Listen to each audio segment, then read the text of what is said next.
My name is Patricia Hayes, 68 years old, living alone in Portland, Oregon, after 35 years of teaching elementary school and 12 years of widowhood. This year, my son called and pleaded, "Mom, fly out to New York with us. Thanksgiving wouldn't be complete without you." I believed him. I booked the flight, wrapped gifts, knitted scarves for each grandchild, but when I arrived, standing frozen at the door in the bitter cold, my daughter-in-law barely cracked it open and said, "We thought you were coming next week. There's no room in the house." Have you ever flown over 2,000 miles only to realize you weren't expected, only to stand outside a home you once built with your entire life? If this story stirs something in you, leave a comment below. Hit like, subscribe to the channel, and join me on a journey I once thought was just a family visit. I stood beneath the damp overhang, the wind slicing through my collar, making me shiver. Though no chill could match the uneasy look on Laura's face. She glanced at me for barely a second, then turned back inside, leaving me on the porch with a suitcase and a clipped sentence. "We thought you were coming next week." I didn't ask further. I wasn't angry, not because I wasn't hurt, but because I had grown used to being left out of my own family story. I taught elementary school for 35 years at a small school on the edge of Portland. I loved every child like they were part of me. There were years I went in with a slight fever, days I taught with aching knees from arthritis, yet not once did I feel useless. Those kids never made me feel invisible. My husband Edward was the only one in the family who remembered what I liked during the holidays. Every Thanksgiving, he would quietly buy me a new book and a box of Earl Grey, the exact kind I always brewed. He passed away 12 years ago from a sudden stroke. That morning, I had planned to make him tea like always, but found him collapsed in the bathroom. I remember not crying right away. I called for help, called Brian, then sat beside Edward and held his hand until they arrived. After the funeral, the house felt too big. I kept it for another year, then sold it and used the money to help Brian cover most of the cost of his new home in the New York suburbs. Back then, I'd thought that meant I'd get to be closer to the grandkids. Be there for birthday dinners, for Ruby's school recitals. I never asked for anything. I just hoped. But it seemed that with every bit of help I gave, the distance between Brian and me grew a little wider. His messages got shorter over time. First it was, "Mom, Ruby's birthday is coming up. I'll send you a gift list." Then it became, "Send something for Ruby. Nothing too expensive. No greeting, no thank you." 3 years ago, I mailed Ruby a wine-colored knit scarf I had worked on all winter. A few weeks later, I saw it listed on Facebook Marketplace. The seller wasn't named, but the photo was taken in Laura's living room. The same one I helped repaint when they moved in. That Thanksgiving, I still flew out, though Laura seemed bothered that I had started cooking early. "You've messed up my new kitchen," she said in a tone so even it sounded like a comment on the weather. I looked around. The turkey hadn't even started roasting yet. Everything was spotless. But I just nodded, took off my apron, and retreated to the guest room. A cold little space with unchanged sheets and a lamp missing its bulb. Since then, I stopped trying to be part of every event. Some years I used health as an excuse. Some years I mailed a gift basket and sat alone, flipping through old photos. I thought maybe I had just grown old, no longer a good fit for their fast-paced lives. But deep down, I knew that wasn't true. It wasn't age. It was that I no longer felt needed. I used to be the one they called when they needed help watching Ruby on holidays. The one they reached out to when Brian's car broke down in January, and I wired nearly $4,000 to fix it because we're a bit tight right now. But after every yes I gave, it felt like a piece of me detached. That feeling of only being summoned when convenient wasn't love. It was utility. It was being a placeholder, a tool, a shadow easily forgotten. One Christmas, I sent Brian an old photo album. Film prints. Brian sleeping on Edward's chest at 3 months, his first day of preschool. Me and Edward pushing a stroller under snowy trees. Brian texted back, "All nostalgic. I'll put it somewhere." I never saw that album displayed in their home. I once believed that if I just kept trying, I'd be invited to the main table. But eventually I understood some tables were never meant to have a seat for me.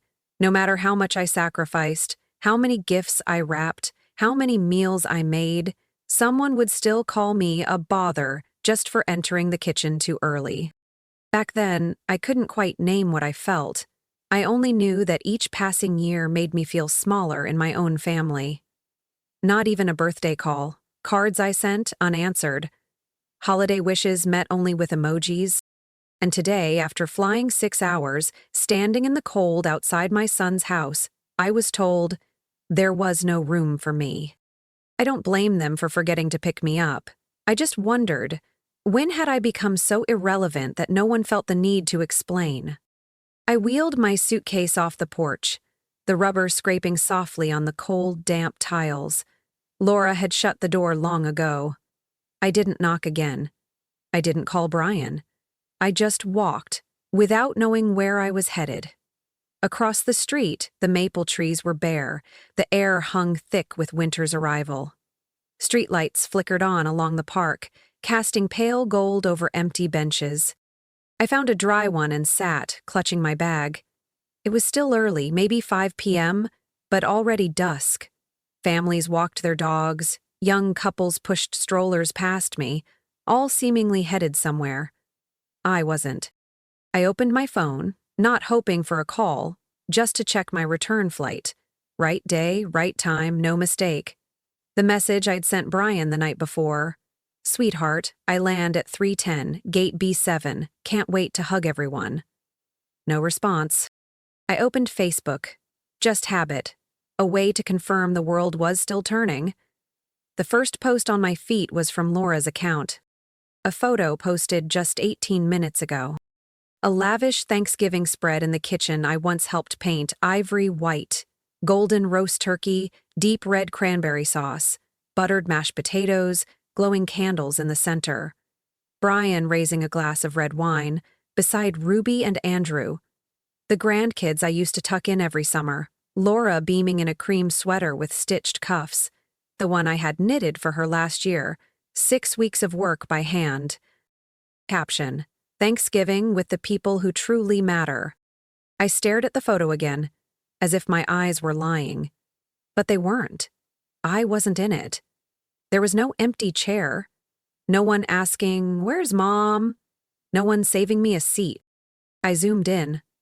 Laura was wiping the counter with a green cloth. I recognized it instantly. It was the hand towel I'd embroidered with Ruby's name in white thread, a Christmas gift when she turned 12. That day she hugged me and whispered, "I'll take this to college with me." I had believed her. Now that towel, some small piece of love, was being used to wipe grease, crumpled in a hand that had likely forgotten it was ever a gift.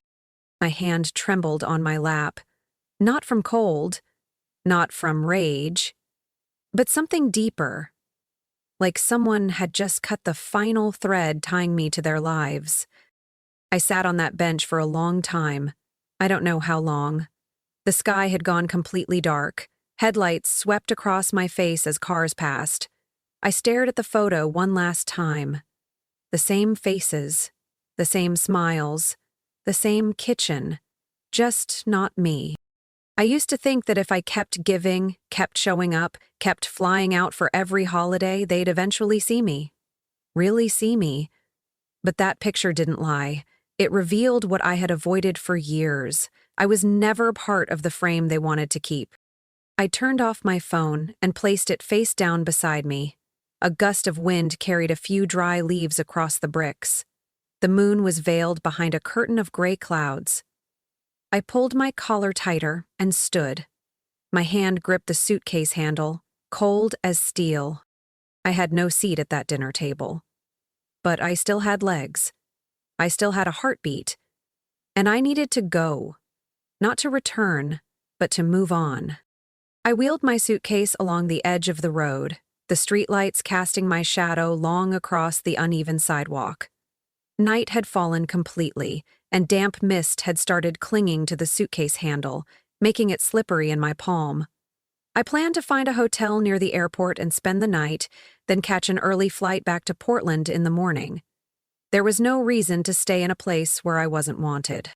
I was about to cross a quiet intersection when headlights suddenly swept in from the left. The sound of screeching brakes and a sharp thud left me dizzy. I didn't get thrown far, just stumbled and dropped to my knees, the pavement as hard as stone. One arm instinctively tried to catch my fall, but age made it impossible to hold myself steady.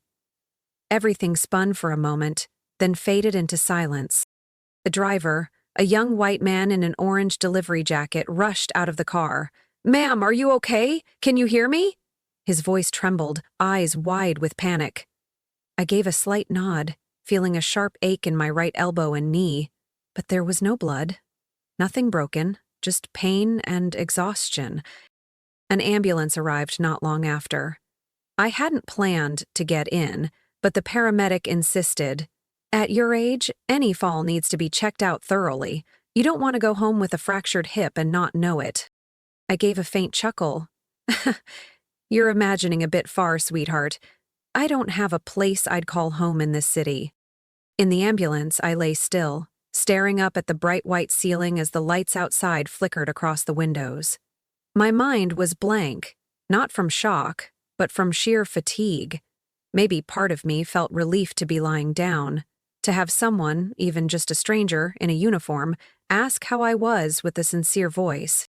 They took me to a small hospital in Queens. After x-rays and an initial checkup, the doctor confirmed there were no internal injuries or broken bones, just a few scrapes and a mild knee injury. Still, because of the incident, they asked to keep me for a few hours of observation before releasing me. They moved me to a recovery room, where I lay surrounded by pale white lights and the steady hum of machines. The curtains were half drawn, and the wall clock ticked slowly, minute by minute, as if to mock me. A young nurse walked in not long after, carrying a tray of medication and a warm cup of water. She had curly hair pulled back into a high ponytail, bright brown eyes, and a voice with an oddly comforting depth. "I'm Melissa. I'll be taking care of you tonight," she said, as she set the water on the bedside table. "Would you like to lie on your side? I can bring you an extra pillow." I looked at her for a long moment. Something in her eyes softened me, made me let go of the polite, guarded refusals I usually gave strangers. "I'm fine," I said. "Just a little sore, nothing serious." Alyssa smiled, adjusted the blanket for me, then sat on the small chair beside my bed. "Is your family on their way?" she asked gently without pressing. I looked out the window, where the street lamp cast a dull glow against the wall.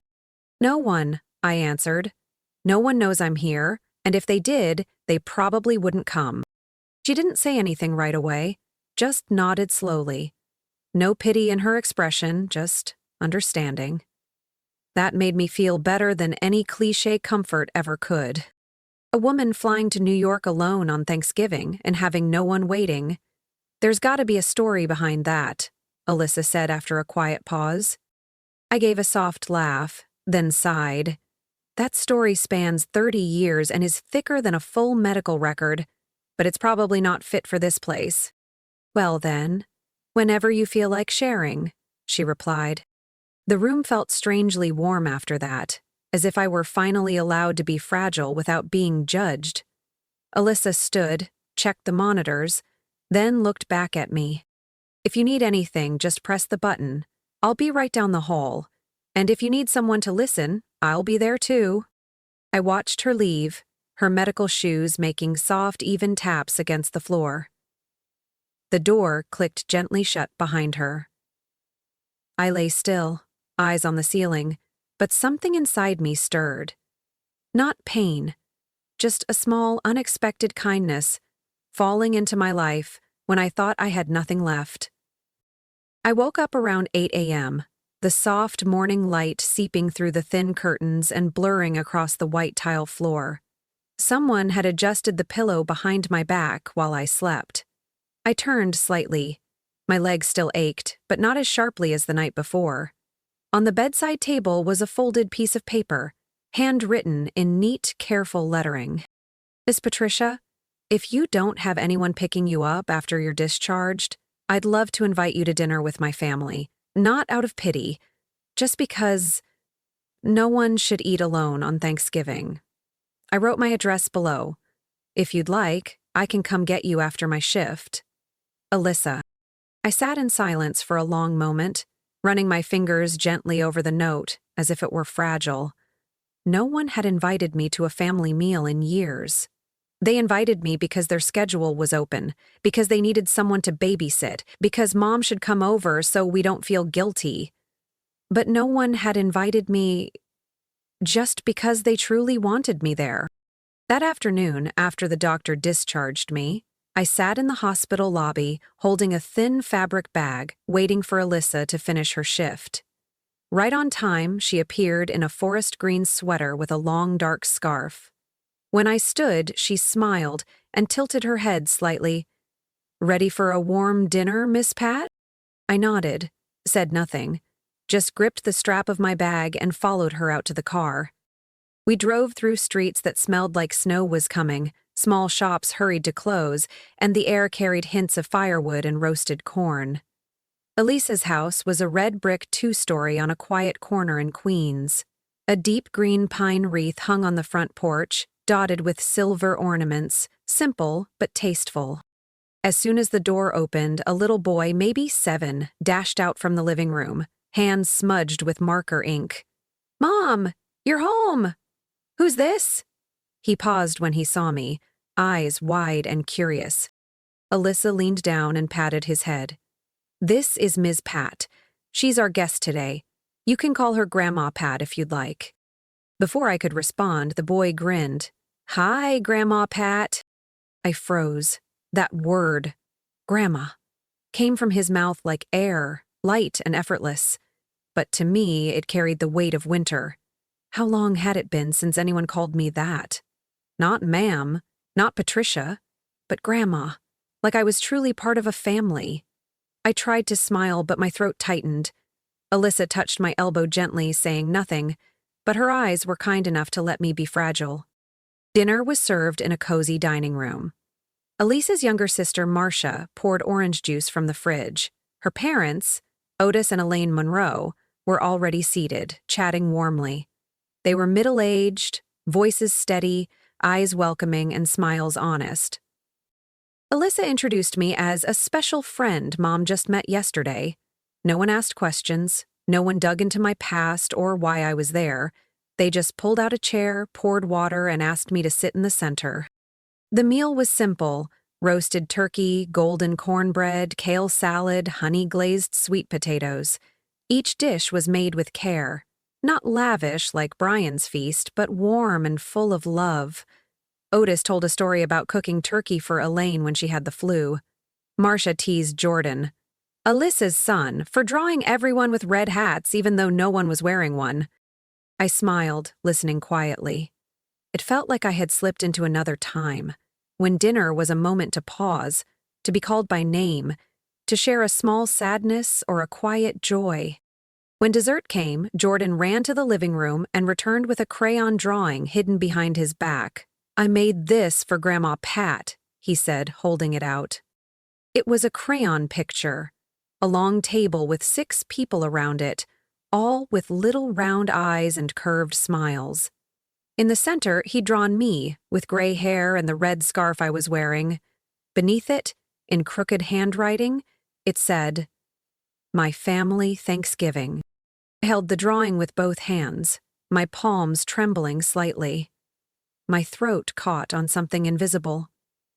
I looked around the table, where everyone was still chatting and laughing, and I was sitting right in the middle. Not overlooked, not criticized, not seen as a latecomer. I was here. I was present. Alyssa gently touched my back and whispered, "Are you okay?" I turned to her, eyes brimming but dry, and gave a small nod. "More than okay, sweetheart." In that little kitchen tucked away in Queens, I felt something I hadn't in years. Something simple, yet priceless. To be seen, to be called by name, to have a place at the table. Not because someone needed a favor, not out of obligation, but simply because I was me, Grandma Pat. Just a small space in a child's crayon drawing, but to me, it was the entire sky. I returned to Portland on a gray Monday morning. The airport was quieter than usual. My small suitcase rolled over the familiar tile floor as if I had never left. A taxi took me back to the one-story house on the edge of the city, where I'd lived for 12 years since Edward passed. It wasn't big or modern, but it was quiet, clean, and never made me feel like a burden. When I opened the door, the air inside held the faint scent of old wood and a trace of lavender oil from last week. I hung my coat, took off my shoes, then stood silently in the kitchen, the same space where I'd brewed hundreds of pots of tea for people who no longer called. For a brief moment, I could almost hear Edward's soft cough from the living room, the sound of young Brian's feet pattering across the floor, but it was only the wind slipping through a window not fully shut. I poured a glass of warm water and sat at the kitchen table, the light from the window gently hitting the scratched wood surface. Something nudged me to stand, walk into the bedroom, and open the bottom drawer of the tall wooden cabinet beside my bed. That drawer had long become a resting place for things labeled "deal with later." Old envelopes, file folders, receipts, documents, letters, all stacked beneath a thin layer of dust. I pulled out each bundle, laid them on the bed, and sat down, my reading glasses sliding down the bridge of my nose. The first letter came in a pale yellow envelope labeled, "Urgent, 2011. Mom, my car broke down. The repair cost is over $2,000. I just paid tuition and now I'm stuck. Can you lend it to me? I promise I'll pay you back as soon as I can." I remember clearly. I had just retired 3 months earlier. A former student had sent me flowers to say thank you. I'd smiled all afternoon, then found Brian's letter. I didn't hesitate. I called the bank and requested an early withdrawal from my retirement fund without a second thought. I continued leafing through each document: a receipt for Brian's final semester at Cornell, a transfer note for $3,000 to Ruby for a summer program in Italy, a co-signature contract for Laura's car purchase, a copy of the 2016 mortgage agreement, my name signed as the secondary credit support. I once believed these were signs of love. Now I saw them clearly for what they were: one-sided offerings. One document I never wanted to see again: the 2014 retirement withdrawal form, made right when I had to delay replacing the roof because the kids needed to redo Ruby's room before she started middle school. That roof leaked through 2 winters, but I still told the repairman, "No need to go all out, it's just me living here." I grabbed an empty notebook, flipped to the first page, and held a black pen. I started writing, line by line, not as someone keeping score, but as someone slowly stitching wounds closed. 2008, Brian's college tuition support, $24,500. 2009, down payment for Brian's used car, $4,000. 2011, Brian's car repairs, $2,300. Hun. 2012, Laura's dental expenses, $900.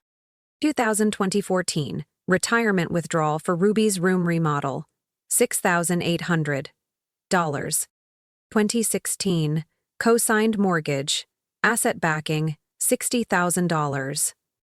2017, Ruby's summer camp fund, $1,200.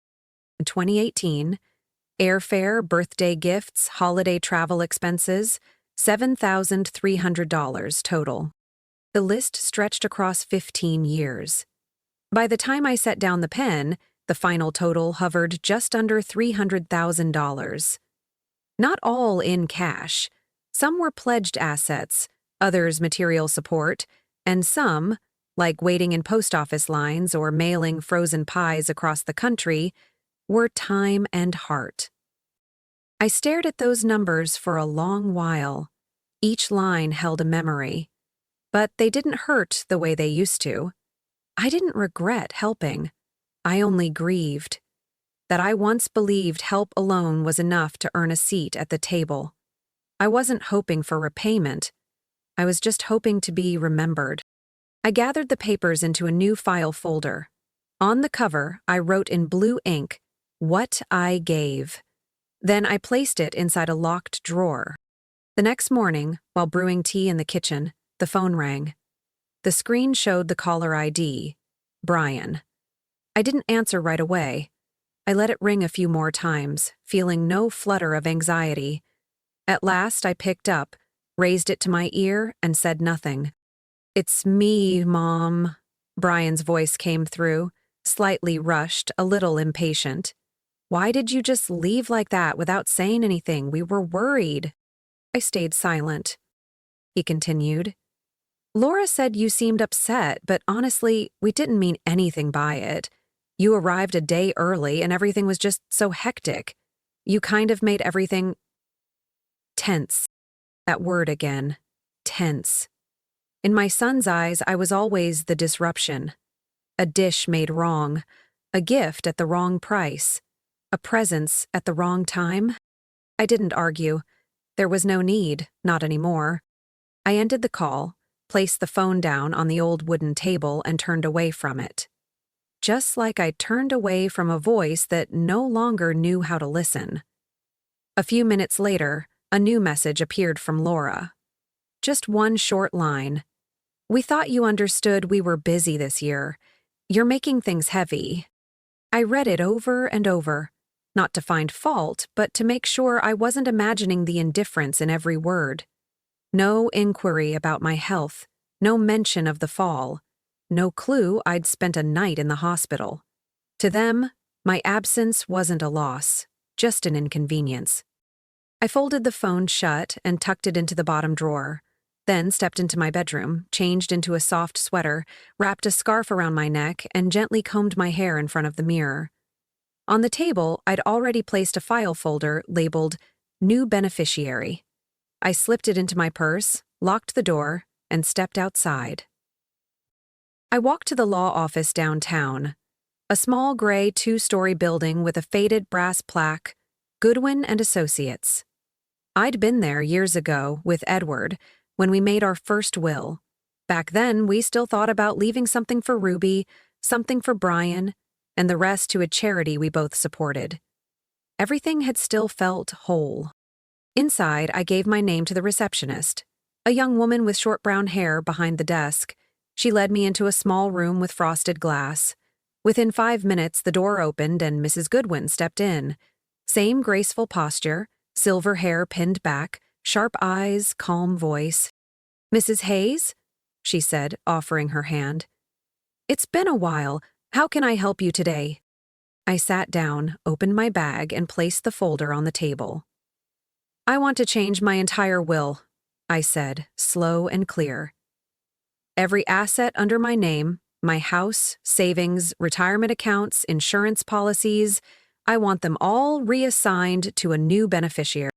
Mrs. Goodwin tilted her head slightly. "Understood. And who will be the new beneficiary?" I looked her straight in the eye.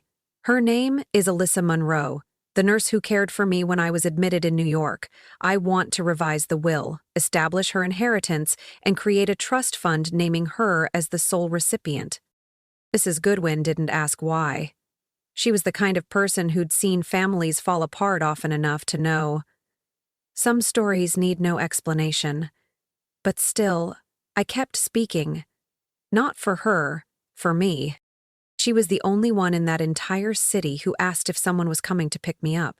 The first person since my husband died to look me in the eye and ask, "Are you okay?" and actually wait for the answer. I told her about the dinner in Queens, about the child's drawing with me in it, about the moment someone called me Grandma Pat, not out of obligation, but genuine affection. I didn't cry. That story I carried with the quiet strength that years of hurt had taught me. Mrs. Goodwin nodded, pulled out a stack of blank documents, and began drafting the new terms. "We'll revise everything. Do you still want full control of your assets until your passing?" "Yes, and I want no one but Alyssa to access them. No amendments, No exceptions. Understood. I'll add a specific clause. Would you like the trust fund to be established now? I nodded. I want everything to be clear. No room for someone to later claim it was a mistake just to take back what they never truly appreciated. When I signed the final page, my hand didn't tremble. The ink dried quickly, leaving behind sharp, solid lines. I tucked the copy into my bag, stood up, thanked Mrs. Goodwin, and stepped out of the office. The sky outside was still gray. The wind swept through my silver hair, chilly but not lonely. On the way home, I stopped by the bakery at the corner, picked up a warm sourdough loaf and a bottle of local honey. I walked slowly through the park where children were tossing golden leaves, their laughter echoing far and free. I wasn't in a rush. Something had become clear to me.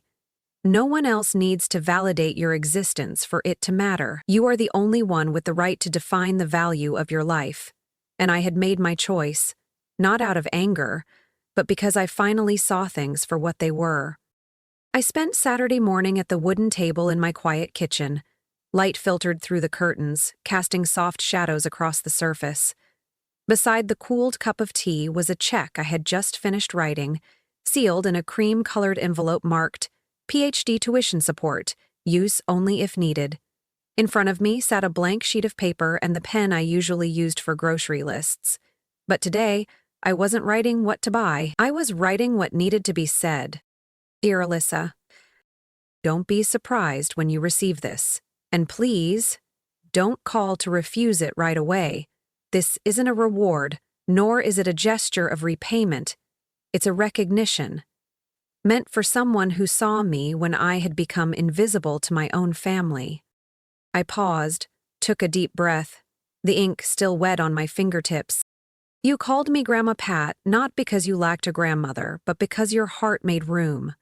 You invited me to dinner not out of pity, but because there was space at your table and in your spirit. I've sat at many tables where I was treated as a guest who needed to mind her manners, but at yours I was looked at, spoken to, heard, and answered. That can't be bought. But I still wish to help, in some small way, to make your journey a little lighter. I signed at the bottom, folded the letter, and placed it alongside the check. I chose a thick envelope, sealed it carefully, and wrote the address Alyssa had once handwritten for me. At the post office, a young clerk asked, "Do you want this to be expedited?" I shook my head. Slow but sure is enough. With someone like Alyssa, I trust she'll understand, whether it arrives today or a few days from now. That evening, as I was loading dishes into the dishwasher, the phone rang. I hadn't planned on answering, but the caller ID made me pause. Real estate attorney, Hudson and Troy. I picked up. A woman's voice came through, quick but clear. "Mrs. Hayes, I'm calling on behalf of Mr. Brian Hayes. He just received notice that co-ownership of property number 52-19B has been revoked, based on changes initiated by the primary owner. That's you. We need confirmation, as he seemed quite distressed." I sat down in the nearest chair, voice steady. Confirmed. That property has always been in my name. The co-ownership was granted temporarily, not permanently. There was a pause on the other end. Understood. It's just that Mr. Bryan didn't appear to be informed in advance. I didn't see any reason to notify someone who'd long forgotten I existed, I replied. If you need documents, I'm happy to sign again, but the decision stands. The woman didn't say more. I hung up, remaining still. I felt no anger, no satisfaction either, just a quiet breath after a long journey spent keeping my head down. The next day, I received a text from an unfamiliar number. Just 4 words. "Mom, what happened?" No punctuation, no greeting, no hint of responsibility. I didn't reply. Not out of punishment, but because I had no more reason to explain. It was time they started looking for answers on their own. I reorganized my document drawer. In the old corner where I once kept financial support files for Brian and Laura, there now sat the envelope addressed to Alyssa. I didn't keep a copy. I didn't need proof. What mattered had already been placed in the right hands. That afternoon, I brewed chamomile tea and stepped onto the porch with the scarf I'd been knitting. The air was crisp, but the early winter sun was warm enough to keep me still for a while. As the wind whispered through the maple tree out front, I imagined Lisa opening the envelope. Surprised, moved, maybe even overwhelmed. But whatever her reaction, I knew she'd understand. I didn't give in order to be remembered. I gave because I had been seen, and that, for me, was enough. Rain began falling just after 8 p.m. I had just finished steeping a pot of peppermint tea when the doorbell rang, slow and heavy. No one usually visited at that hour, especially in cold rain. I stepped onto the porch and pulled back the curtain. Two figures stood under the awning, coats soaked, faces blurred behind a sheet of water streaking down the glass. I opened the door. Brian stood at the front, shoulders slightly hunched from the cold. Laura stood just behind him, clutching her leather bag tightly like it was the only thing left she could control. "Mom," Brian said, his voice ragged between quick breaths, "we need to talk." I didn't invite them in, nor did I shut the door in their faces. I simply stepped back one pace, just enough for them to cross the threshold. The warmth of the house made Laura blink, her hair already frizzing from the damp. They stood in the entryway, looking around as if they'd never been there before, though I had once welcomed them many years ago with beef stew and the smell of baked apple pie. Laura spoke first. "What you're doing is tearing this family apart." Her voice wasn't loud, but laced with strain. "Brian is in shock. We both feel like we're being cut out." I looked her in the eye. "No one's being cut out. I'm simply taking back what I was never asked before giving." Brian furrowed his brow. "You abruptly changed the will, revoked house co-ownership, and stopped all financial support. Don't you think we deserved to know?" "You deserved to know," I said calmly, "but not the right to object." Laura stepped forward, setting her purse on the chair, her tone turning from restrained to accusatory. "You're turning this into a battle. This could have been a phone call, a dinner, an apology if we accidentally hurt your feelings." "An apology?" I repeated, not angry, just tired. "I waited years for one. All I got were short messages, cropped-out photos, and visits where showing up an hour early meant I was a day too soon." Brian lowered his voice. "I didn't realize it had gone this far. You've always helped me, I know that. But this time—" I cut him off. I stopped, because help isn't an obligation. Helping doesn't mean becoming the floor everyone walks on and forgets what they're standing on. Laura crossed her arms, no softness in her stare. "So what do you want? For us to beg for every dollar?" I shook my head. "I want my presence to mean something, not just be a tool for convenience. But I didn't come here tonight to demand that. I'm old enough now to know that what never existed isn't worth chasing." The room fell quiet for a moment. Rain still tapped steadily on the porch roof, wind whistling through the doorframe like a reminder of a distance no words could close. I stood tall, shoulders no longer clenched like they used to be. I'm not destroying this family. I'm saving what's left of myself. And this is where I stop. Brian looked at me, confusion and disappointment flickering in his eyes. He said nothing more. Laura picked up her bag, her face stiff, as if shutting an invisible door in her heart. No apologies, no questions, no mention of the missed call, the fall on the sidewalk, the letter that went unanswered. They left as if everything that ever existed between us had been a transaction gone cold. I didn't walk them to the door. I stood still in the living room, watching through the window as their shadows faded under the street lamp's dim light. With every step they took away, I stepped closer to myself. Not because I was hurt, but because I had finally stopped waiting for them to notice what they never cared to see. I started tidying the kitchen early. The small house in Portland felt warmer that winter morning as sunlight filtered through the frosted window panes. I opened the window, letting in a bit of cold air, just enough to remind myself today wasn't like every other day. Today was the day I chose to open my heart, not out of duty, not because someone told me I should, but simply because I wanted to. I set out the red and white dishes I hadn't used in years. On the table, a bouquet of carnations sat neatly in an old ceramic vase. I pulled the tray of apple pie and mashed potatoes from the fridge, prepared the day before. Christmas dinner this year wasn't elaborate, but every flavor had been chosen by me. Simple, complete, and warm. Right at 5 p.m., the doorbell rang.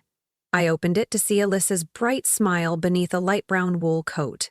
Her little girl ran up and hugged my leg, her tiny gloves dusted with flour. "Grandma Pat," she squealed, holding out a small red-ribboned tin box. I knelt down to receive the gift. On the lid, written in black marker, "To my second grandma." My hand nearly slipped as my heart clenched. I pulled her into a hug, her tiny arms tightening around my back. "Mom and I baked cookies yesterday," she said, eyes shining. "I used the star-shaped cutter because you said you like stars." I nodded, voice thick. "I love them. Thank you, my little angel." In the kitchen, Elisa hung up her coat, carefully rearranged the flower vase, and came to help me plate the cookies. Her mother, Mrs. Esther, brought in a fragrant tray of lasagna, set it down, and smiled. "Looks like we're having a feast tonight." Elisa's husband greeted me with a light hug, as if we'd been family for years. We sat around the table under the soft glow of candlelight. No lavish party, no distant guests, no one trying to outshine the others. Just laughter, gentle clinking of silverware, and quiet stories from the year. Alyssa's first semester in her doctoral program, her daughter losing her first baby tooth, and Esther figuring out how to use FaceTime to call family in Virginia. While everyone washed dishes, I stepped out to the porch and hung the new wreath on the front door. The scent of pine and dried cinnamon drifted in the wind. Last year, I hadn't decorated anything. Back then, the question was, what's the point? But this year, I chose to turn on the lights. I chose to preheat the oven so the house would smell like gingerbread.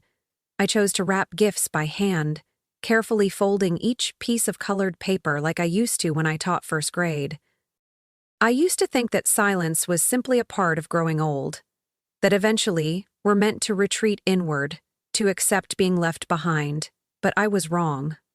The pain doesn't come from aging. It comes from being seen as having nothing left to offer. And because of that, I've learned. There are places I no longer belong, but also hands that reach out. Not because of blood, but because of kindness. I used to be the one who waited for a message, a check-in, a glance that said I was still here. Now, I choose. I choose to open my heart to those who saw me when I had no voice left. I choose to sit at a table filled with laughter, where no one has to earn love by being perfect. And I choose light. What do you think about the choice I made? If it were you in that moment, at a warm table among people who aren't your kin but offer genuine care, would you have the courage to call it home? Maybe family isn't just the place we're born into, but the place that sees us, understands us, and reaches for us even when we have nothing left to give. If this story stirred something in you about quiet loneliness, about family, or about making the hard choice to preserve your own self, leave a comment below. I would truly love to hear your thoughts. And don't forget to subscribe to the channel for more heartfelt stories from everyday life, where even the cracks let in light, and sometimes the ending is just the beginning of something new.